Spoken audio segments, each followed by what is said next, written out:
to get done. I don't want to fall in among all this body. Good afternoon. Welcome to the Administrative Committee meeting for the Moscow City Council. I am Gina Terusio, chair of this committee. To my left is Councilwoman Ann Zabala, and to my right is Councilman Art Bedke. To my far left, representing city staff, is Gary Riedner, our city supervisor. Before we jump into the agenda today, there is an item that is on the published agenda that is not on the website. Is that correct? We will have a report on and I'll read exactly the piece, the No WPAC Conference Update from Kathleen Burns. So we'll see that at the end of the agenda today. Our first item is the approval of the Administrative Committee August 27th, 2018 minutes. I move that we approve those. Okay. Good by me. Awesome. The second item is the funding request from Sojourners Alliance. Mr. Riedner. Thank you, ma'am. You're welcome. If we could ask Steve Bonner, the Executive Director of Sojourners, to come up. I will leave it to Steve to explain the request.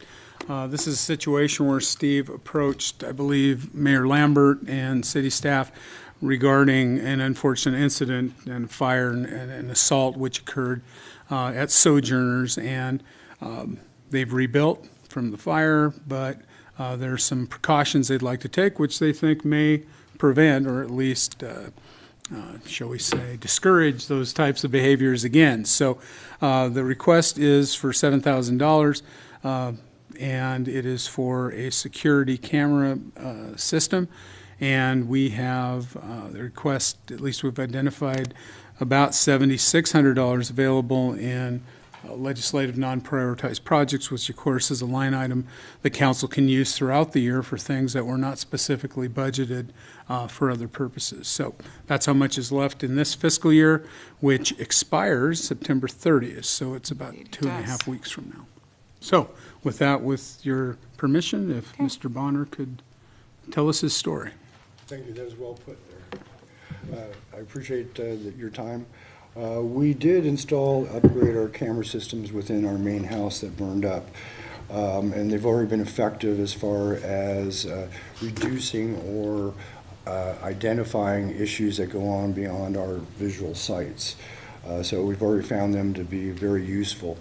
The cameras I'm requesting is for across the street where we have 4 main buildings. 4 of those are for homeless, 3 for homeless families, 1 for the homeless women. Since the request was made, we've already identified people coming on using our dumpster. Somebody was sleeping behind the dumpster one night about midnight and ran off when our security folks were doing some rounds. We have people come on to sites at times that we don't know who they are, and we perceive that by having cameras we'll reduce potential problems that might arise from those folks that may come onto our site that are not welcome. And plus having that advantage of seeing things through those. The cameras, we're requesting 6. When I had the cameras installed in the main house, I added an additional 4 cameras, also with it set for an antenna to shoot the waves across the street, so to speak, while the house was being rebuilt. We did pay out of our own pocket that the insurance didn't cover, about $5,000 to add the additional camera systems. The initial bid, I had several bids. One was out of a Fisher system, and it was something like about $17,000. VGH did our work in our men's house for a lot less, and the bid is about $6,200. The issue is that once the electrical GROPS gets in there to do their wiring, they can encounter some difficulties, etc. That's why I was requesting a maximum of $7,000. But the estimate is about $6,200 for the cameras. I think it would be advantageous for us to have it. As you all know, we've encountered a couple of situations last year. Whether that would have prevented any of especially the assault, I don't know, of course. But I think when people are aware of cameras, it greatly reduces their inhibitions to take actions if they know they're being filmed. And so it would be an immense help for us to have that. It's very interesting to be able to watch people and see what they're doing. So that's it in a real quick nutshell. Any questions? The bid that was in the packet says 8 cameras and came out to 6,600 just about. So a little bit off there. We got two different bids from them. I think they reduced it by reducing the cameras from 8 down to 6. And I'm not sure which one I sent. I mean, because we discussed, are you sure it's 62? This was, yeah. August 7th. Okay, I'm sorry. Yes, this is the one that we've talked about. It can be reduced. Grop's estimate was 2,000. It could be lower. What I was proposing, if it does go over the amount that we're requesting, that we would cover that ourselves. Okay, I'm not sure that I understand that. Okay. I'm sorry. Because here on this bid, it says 8 cameras for $1,100 some dollars. Grop was in at 2,000. 2,000, yeah. And the other stuff is all essentially hooking things up. Right. That's right. We were going to have 2 pole mounts, so that we were going to have 1 on each end of 2 of the buildings for where my homeless folks are. Then we were going to have 2 up on the front for the front parking lot, 1 on a pole in the back that captures some of the parking lot, and 1 on the other back side when the buildings capture the other part of the parking lot. So 8 cameras, correct. Okay. I'm kind of torn on this. I can understand the need for providing security to the facility on both sides of Van Buren, the offices and the residences. Just trying to wrap my head around how much benefit accrues to the city through this investment. If you're correct about people moderating their behavior because they realize they might be on film, I can see that as being beneficial to the town. But there's issues with ongoing requests at the last minute in the year, whereas I would hope that sojourners would be more forward-thinking and apply it during the budget planning process in order to facilitate a more graceful allotment of funds to some of these special projects rather than coming up on an ad hoc last-minute basis. I appreciate what you're saying. This discussion actually began back in the wintertime after the fire. I approached Gary about this quite some time ago, but that was in its infancy before we evolved and knew more what we were dealing with. So this discussion started about a good 6 months ago. And as to your other part, as far as the benefit to the city, is, in my tenure there, police intervention has greatly diminished, of course.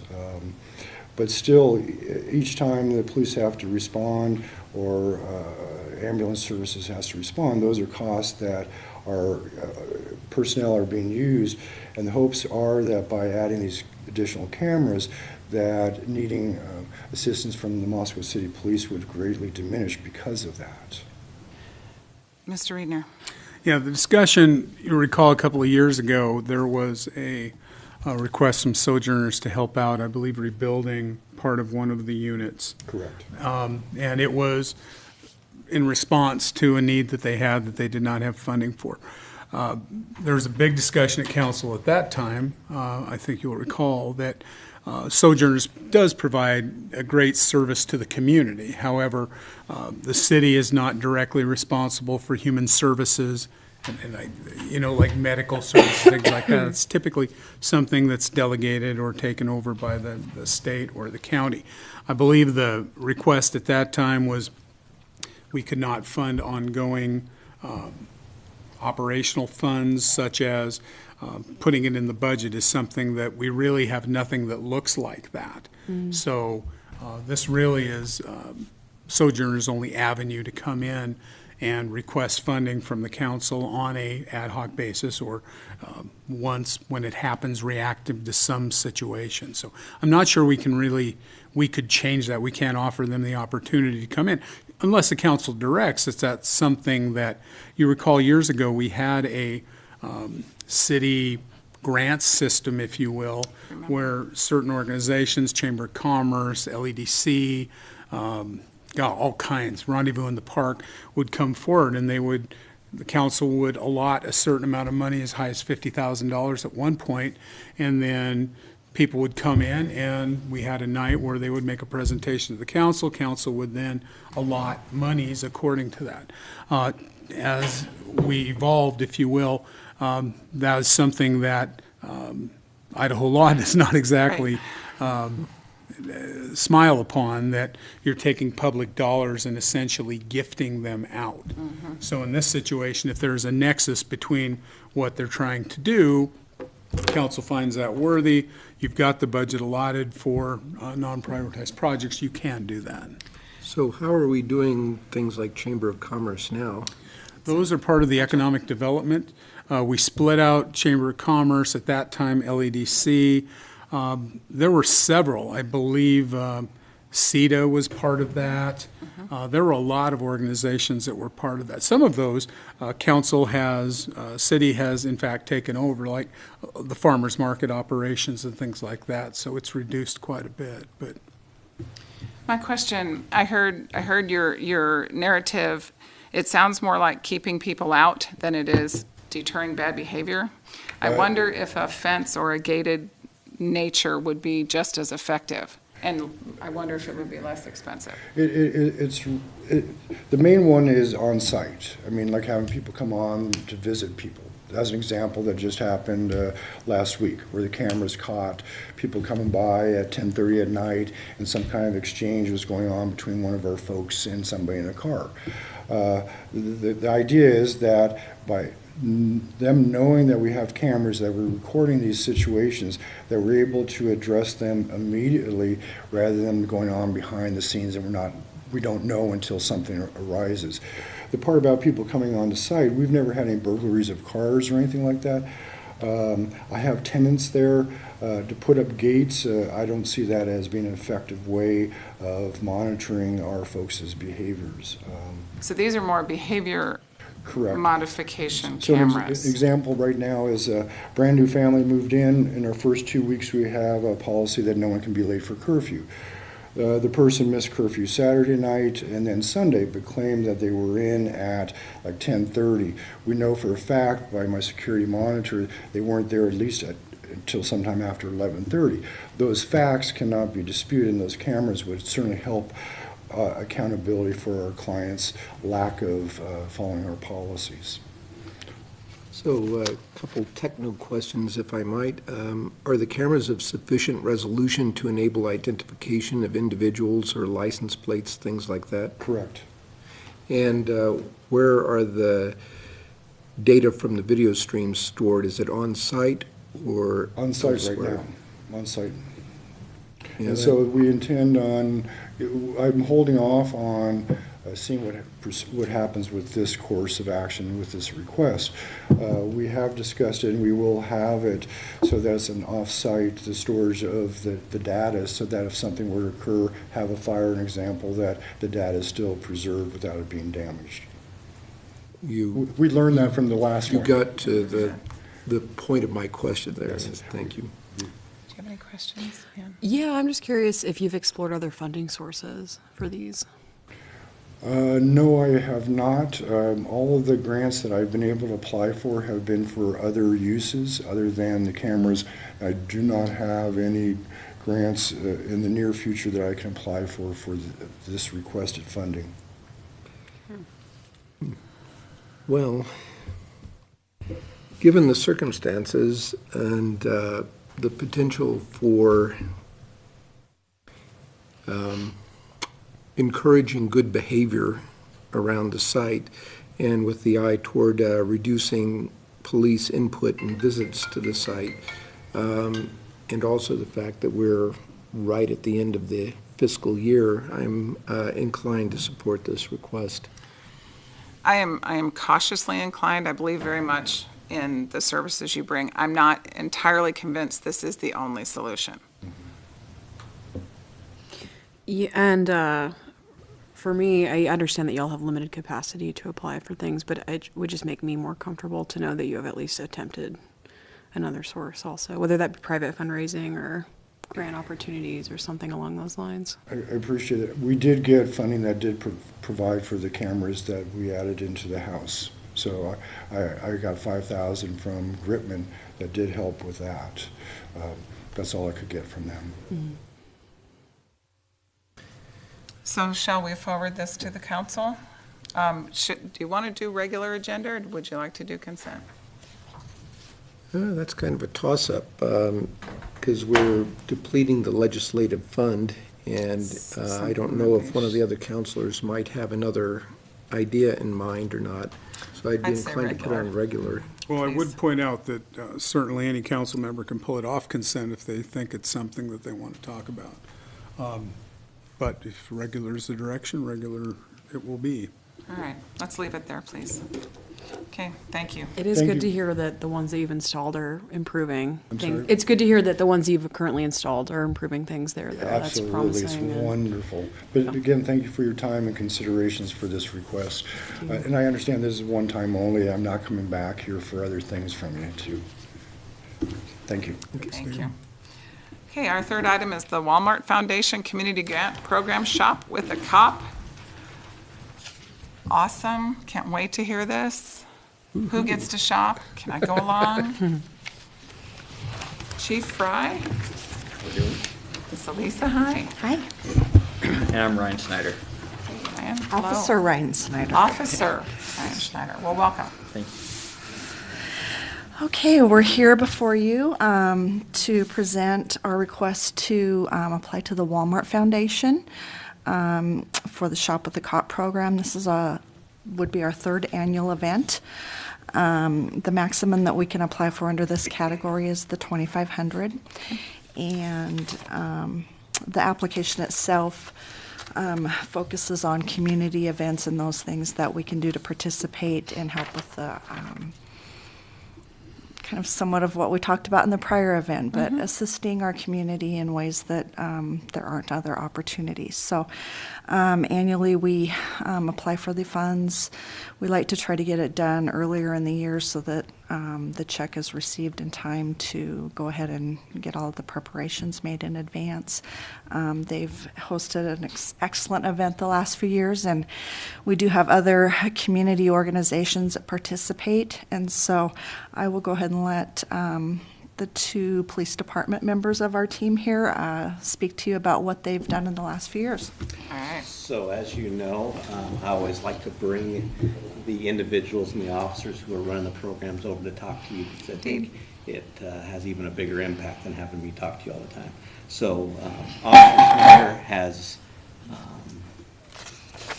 ran the program last year, and he's going to just give you some details and facts of how that program went to help you make your decision.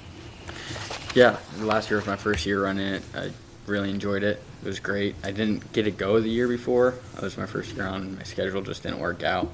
But I had a lot of fun putting it together, working with Lake County. ISP showed up, local fishing game officers showed up.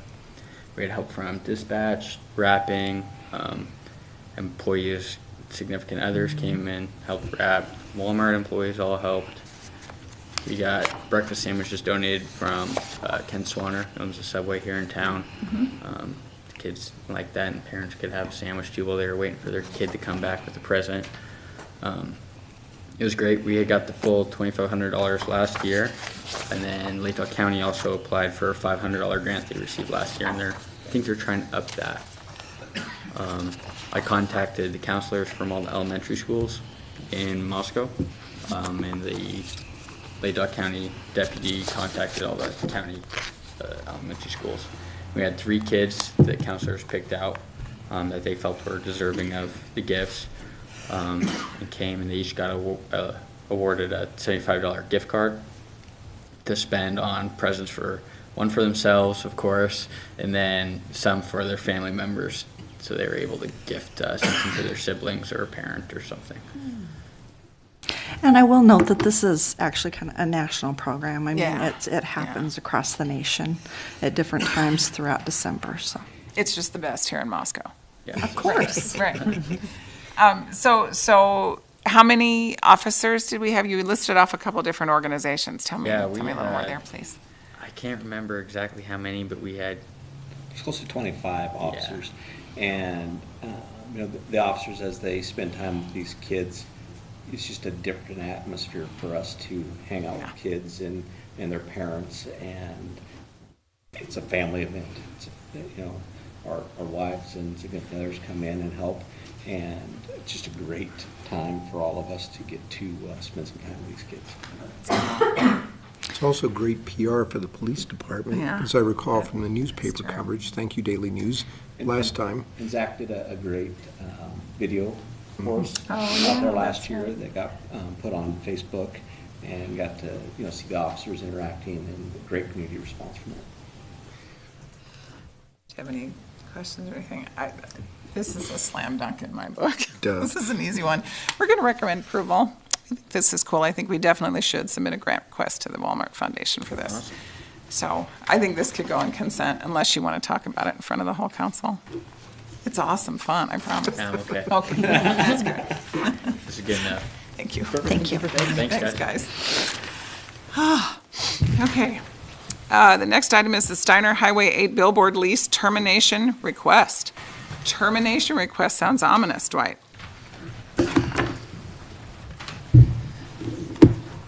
Just call me the Terminator.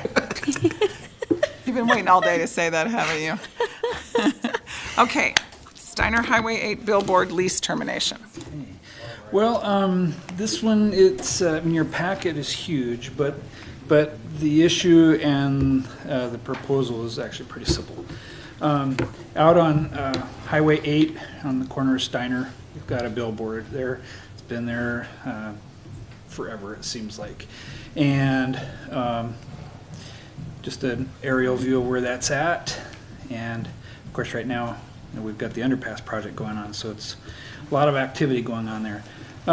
But way back in 2005 is when the city acquired that property as part of the Paradise Path. But the billboard was part of an agreement that the Northwest Outdoors Advertising had with the railroad company. So when we took over the property, we kept the lease and to run it through its 20-year cycle that they had. Just some tidbits from that. Went from 98 to the end of next month. And the termination of the lease is 30 days before, but no more than 90 days before the end of the term. We get about $850 from them a year. And this is really about non-conforming billboards. And if you went through your packet, I mean, it really boiled down to the end of that whole thing, and that is the distance between the existing one and the next one is supposed to be 1,000 feet. It's only 750, I think, or 740 feet, plus the location. It is now on city property, and in the ordinance it says no billboard support structure shall be located within any city right-of-way, so it's clearly in the right-of-way. So as these billboards around town, as the situations exist, as their leases expire, if they're non-conforming, then we would have these recommendations. And this, I mean, it was a 20-year, so it's was a long time coming, but here it is. And lastly, the recommendation that we have for you is the termination of the existing billboard lease, effective October 31st, and including the removal of the structure, or if you have other direction you'd like for us. Questions? Is that something we can do in-house, is taking that down? The company would take that out. Oh, gotcha, okay. And we will likely have to work with them a little bit, because right now there's a lot of activity going on there with the underpass. So we'll make sure that it's all safe and done properly, so we don't destroy anything, and keep it safe.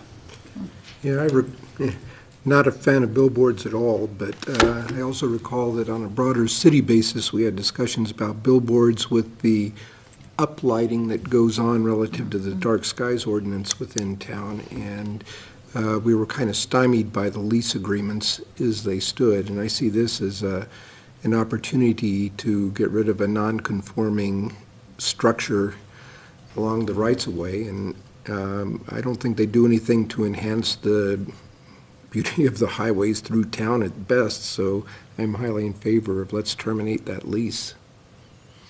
I am too. I think it's not optimal right there. And you're right, it is really close to the next one that's kind of just heading towards town, over to the, by the coffee place, so.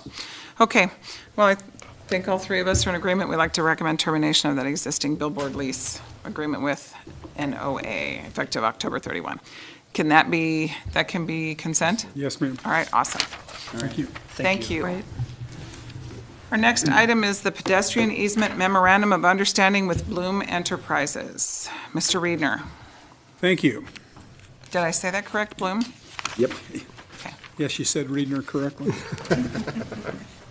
I don't have a sketch for you except what's on the back of the CCSR. When Noel Bloom purchased the site of the old Dumas Seed Warehouse, when they were actually getting ready to develop it, they discovered a old deed that had deeded a quitclaim deed for access, public and private access. If you look on this, and I'm sorry I don't have a sketch for you, this is our city alley between Alman and Lily Street. Then it is privately owned from that right-of-way to this area right here, which is where the description of the access easement that you have in your packet. So that doesn't do anybody any good. It does provide public and private access, but it dead ends at the end of this property, so it goes nowhere. In the alternative, what Mr. Bloom has offered to the city, and that's the subject of the memorandum of understanding, is that he would dedicate an easement across the south side of the property, thereby allowing public access through to the new park and access over to Lily Street. So that would be the preference. Mr. Bloom and his attorney, Susan Wilson, met with Bill Belknap and myself. We went over this. City attorney worked on the MOU along with Ms. Wilson. It seems like a good resolution. We get an easement that actually serves the needs of the neighborhood and pedestrian continuity through the neighborhood. In addition, this right-of-way, or this easement, was never dedicated to the public. Somebody just recorded a quitclaim deed back in 1932. The city never officially accepted it. We looked at the minutes, could not find any evidences that the city ever accepted it.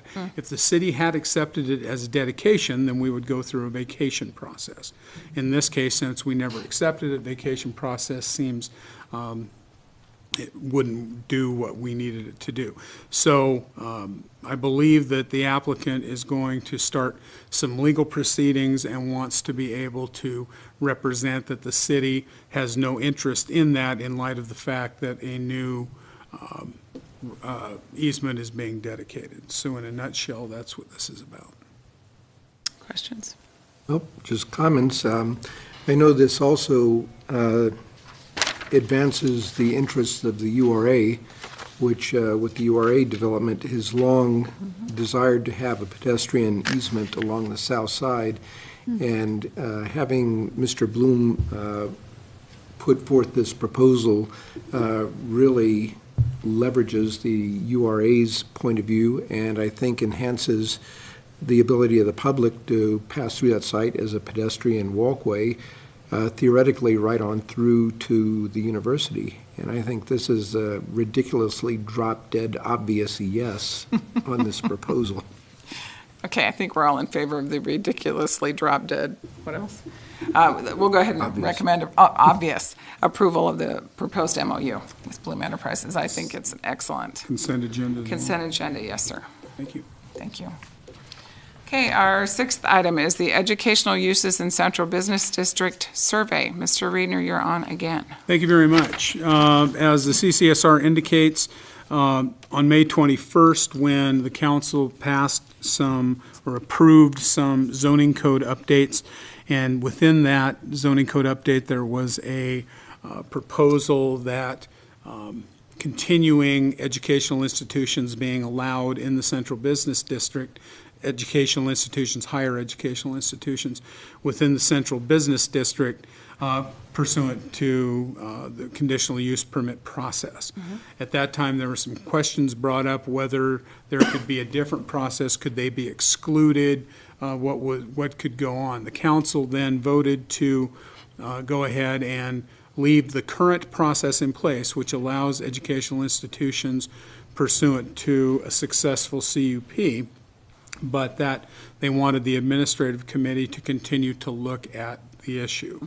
So over time, Bill Belknap brought a report to City Council talking about, on August 20th, a report as to some history, the historical perspectives of how it happened. I think he had all the zoning codes back to the 1950s and the kind of the evolution of educational institutions downtown. At that time, the City Council requested that perhaps a survey could be put together. The direction was for staff to develop a survey, and that it should be put out in the manner of the citizen survey and sent out randomly to citizens in the city, and also that it also be provided to all businesses and landowners within the central business district. So it'll be a two-pronged survey. Staff or council also directed that survey should have some background of the current process, and then ask questions as to preference, questions similar to the ones these are the questions, obviously. Bill Belknap did a great job of drafting them. We then edited, redrafted, and that sort of thing. Then we turned it over to our survey experts, because some of the questions, they might ask the same thing in an opposite way, so you'd get conflicting answers. So at least one of the questions we had to distill down to one question with a don't agree alternative, so we could determine what people's feelings were. So the questions that you see before you today has a full page of explanation. So it is only a front and back survey, which means that we should get a pretty good response rate out of it. We need a certain amount of surveys to be returned in order for it to be statistically valid, so we want to make sure we do that. But this is the survey that we've come up with, and we're looking for feedback. If it is acceptable, we will begin to schedule in preparing the distribution of the survey as directed. Go ahead, Mr. Art. A couple of items. One, when I read through it, I thought there could have been a little more on exactly, without going overboard, a little more on what conditional use permits allow or require for mitigation, potentially. Because it's kind of like left as conditional use permit in there, assuming that everybody knows what one of those is all about. The other one is that it mentions in there, provides for input from Planning and Zoning Commission and City Council, leaves clean out the Board of Adjustment. You're right. So Okay.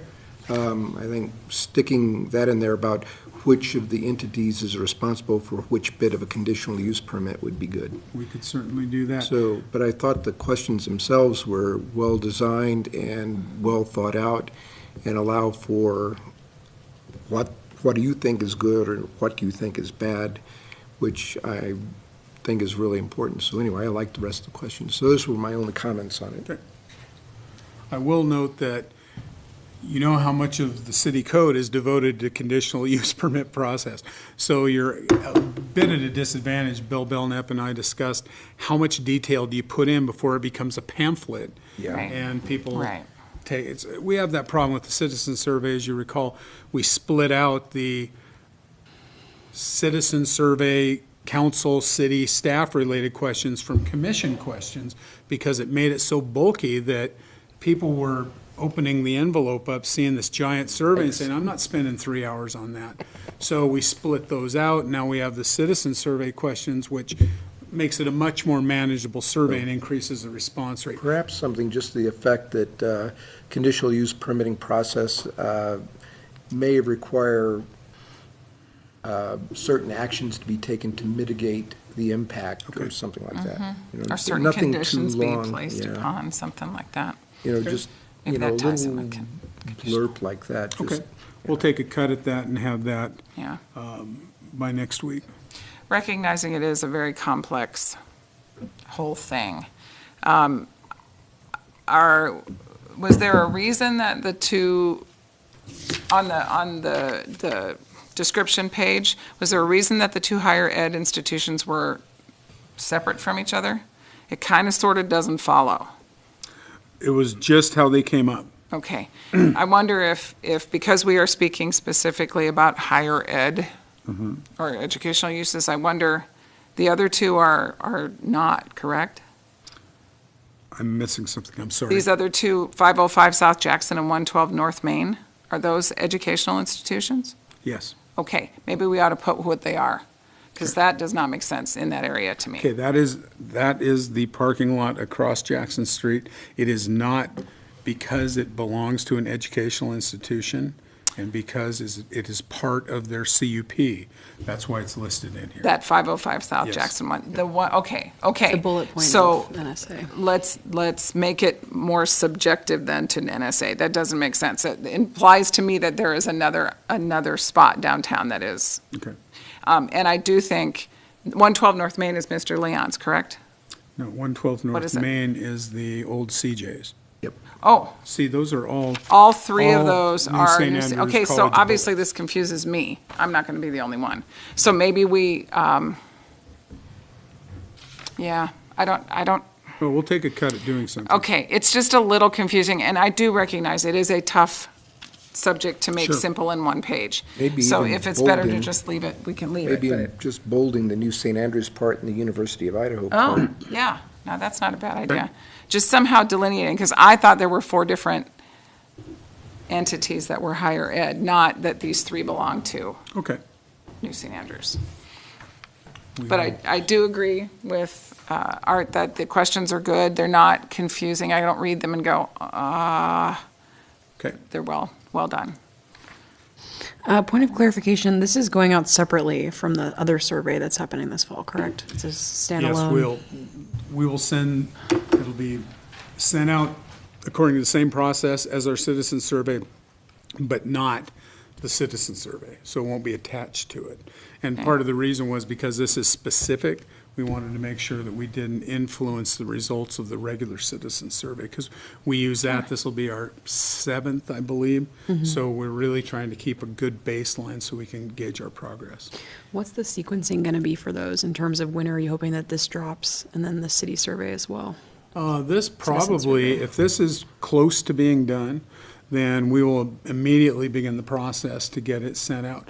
Our citizen survey usually goes out sometime in October, later October, and we get receipt of it back around Thanksgiving, something like that. Is Jen out there? Yep, she's nodding nodding. correctly. So, and then we'll tabulate that and you'll have those results. This result, I can't tell you the processing of it once it comes back in, but it's pretty simple. We should be able to get those to council fairly quickly.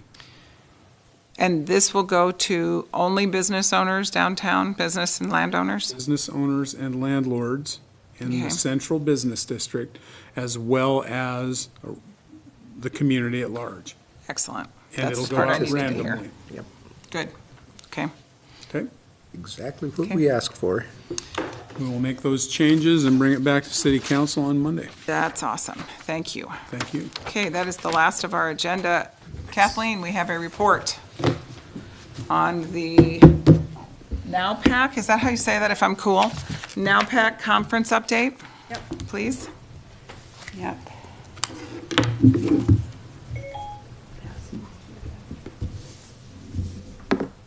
If you can pick them up. Thank you. Thanks. NowPack is Northwest Public Art Consortium, for those of us who love acronyms.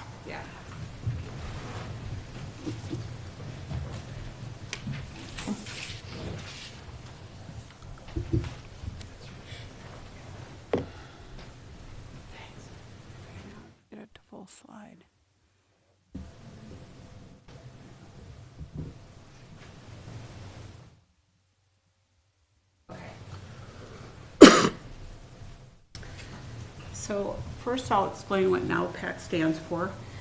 And it's the Northwest Regional Public Art Administrators Conference. And this is a small conference that's for public art administrators from Oregon, Washington, Idaho, Montana, Wyoming. There's some folks from Utah coming. So why are we hosting it here? Because it's never been hosted in the inland area. And people don't know where the Palouse is. So after going to Seattle and Portland a couple times, I thought it'd be nice if people came here. So it's being hosted here at City Hall. So when you're in City Hall on those 2 days, next Tuesday and Wednesday, there'll be a lot of people here. We blocked out this room and also the mayor's conference room. So there'll be about 60 attendees plus from Portland, Seattle, Boise. Far away is Minnesota. Some speakers are coming in from St. Paul, Boise, Carbondale, Colorado, McCall, Olympia, Portland, Seattle, Transit. I forgot to list them. So the partnerships who put this kind of together, those that are participating, is Idaho Commission on the Arts is doing all the registration and the budget.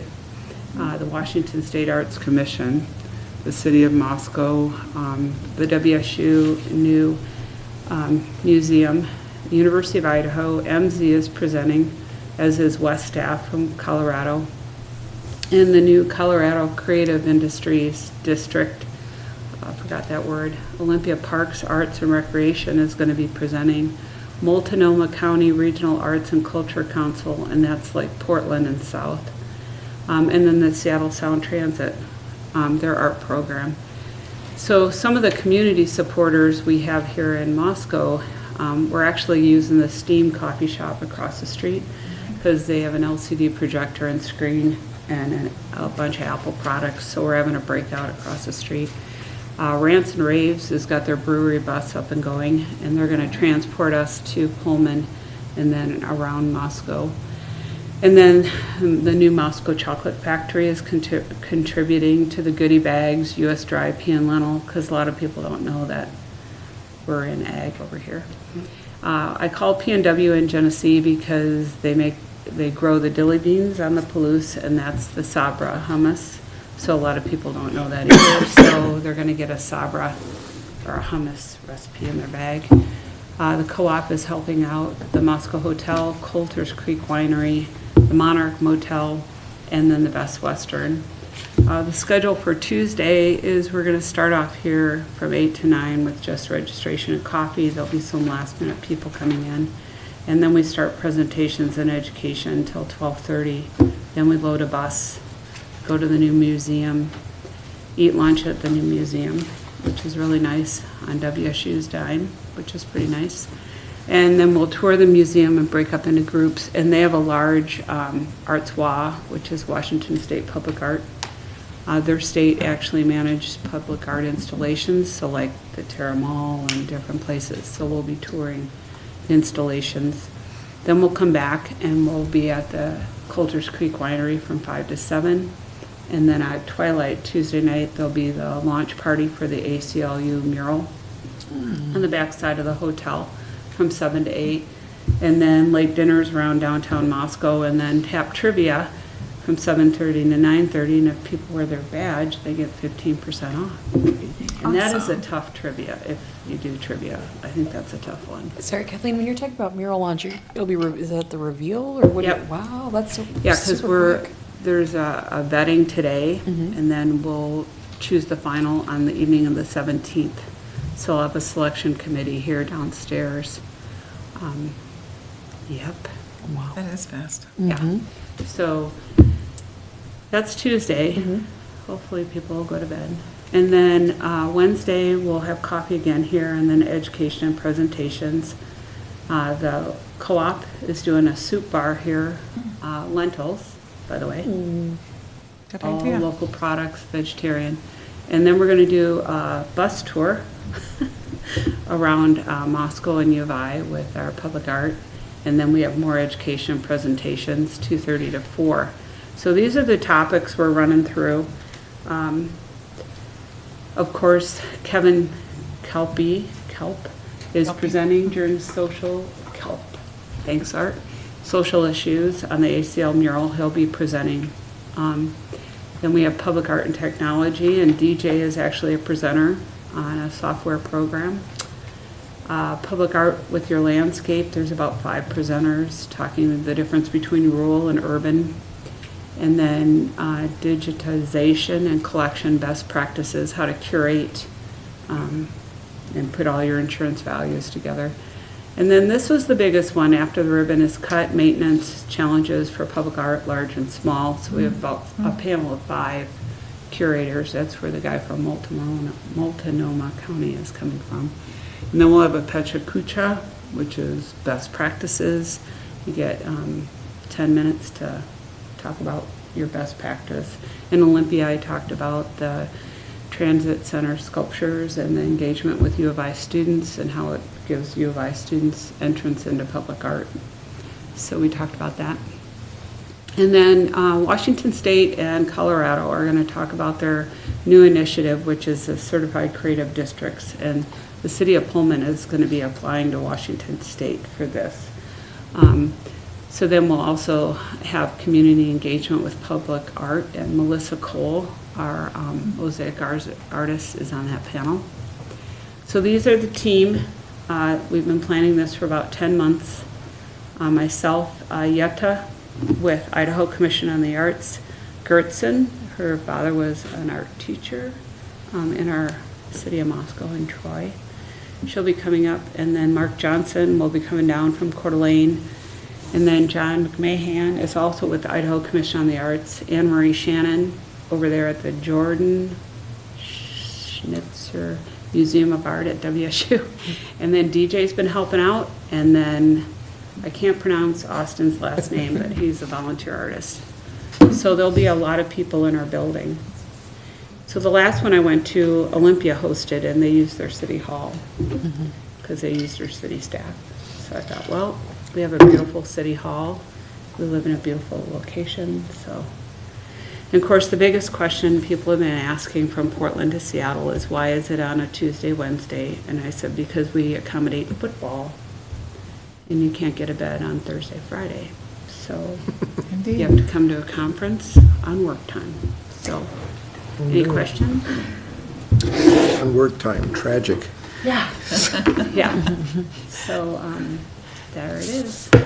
It sounds really well organized and like a very exciting event. And A lot of people great. coming. Carbondale, Colorado. Oh, that's awesome. I think good exposure, nice work. yeah. Are Way to you bring sure it you to- want to retire? Yeah, I do. Oh, she didn't hesitate. No hesitation there. So, Awesome. Thank you, Kathy. That's excellent, You're welcome, Kathleen. Gary. Thank you very much. How about an adjournment? Let's go. Okay. So moved. Thank you.